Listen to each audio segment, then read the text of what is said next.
আমার ঘরে মনে করুন আমরা হাইটা মানুষ আগে দিন একে দিন বিকাবার আমরা মাছ কোনো নেচারে ভেড়া খাই কিস্তি মিস্তি দেই আমরা খরাবাসী বদ্ধ বদ্ধ করে দিই আমরা কি করে খাই আমার ঘরে খাদ্য আমরা রোজগার করতে দিই ভাঙুন না জান আমাকে দেওয়ার বিষয় নাই আমরা চলাচল ভয় না আম করে কাম দিতে হবে আমরা তো কর্ম করে খাইতে হবে আমার পেটের তাই আমার গরিব মানুষ আমার জায়গা সম্পত্তি আমার মহাজন বাঁচান না আমার বাঁচান না মহাজন বাঁচান না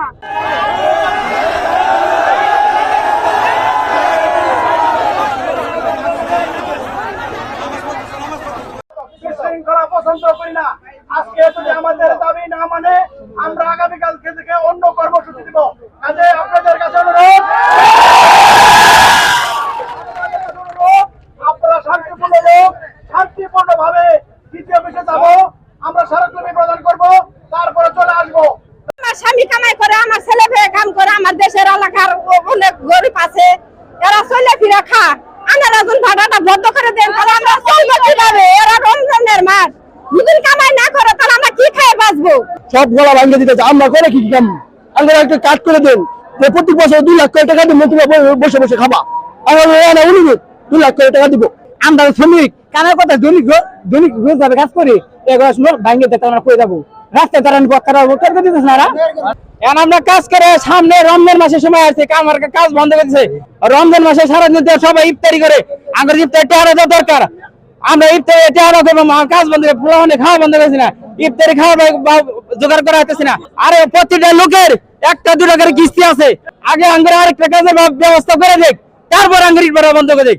আজকে আমি ইটভাটা মালিক সমিতির সভাপতি এবং হারুনুর রশিদ হারুন হলো সম্পাদক, এবং আপনারা আপনাদের দাবি দাবা নিয়ে আসছেন। আপনাদের কর্ম বন্ধ হয়ে গেছে, সেই সুবাদে আমাদের জানার বাইরে আমরা আজকে ময়মনসিং গেছিলাম। সকালবেলা ভোরে ময়মনসিং গেছি।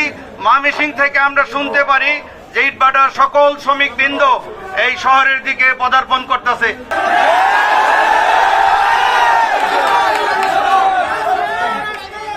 আমি আপনাদের কথা প্লিজ কাইন্ডলি শুনুন। যেহেতু এটা দেশ আমাদের, আপনারাও আমাদের দেশের মানুষ, আমিও আপনাদের দেশের পুলিশ। এই দেশের যাবতীয় সম্পদ আপনাদের দেশের সম্পদ। সুতরাং সবকিছু রক্ষা করার ক্ষেত্রে দায়িত্বশীল কাদের হওয়া লাগবে? আমাদের হওয়া লাগবে না? সুতরাং এমন কোনো কাজ করা যাবে না বা আমাদের পক্ষ থেকে এমন কোনো কিছু করা হবে না যেটা আপনাদের দায়িত্বশীলতার বাইরে চলে যায়। আপনাদের ঘামের প্রতিটা ফোঁটার প্রতি আমি শ্রদ্ধাশীল, এবং আমি মনে করি আপনাদের ঘাম, আপনাদের শ্রম, আপনাদের যে পরিশ্রম, এই সবকিছুই আপনাদের জীবনের একমাত্র উপায়।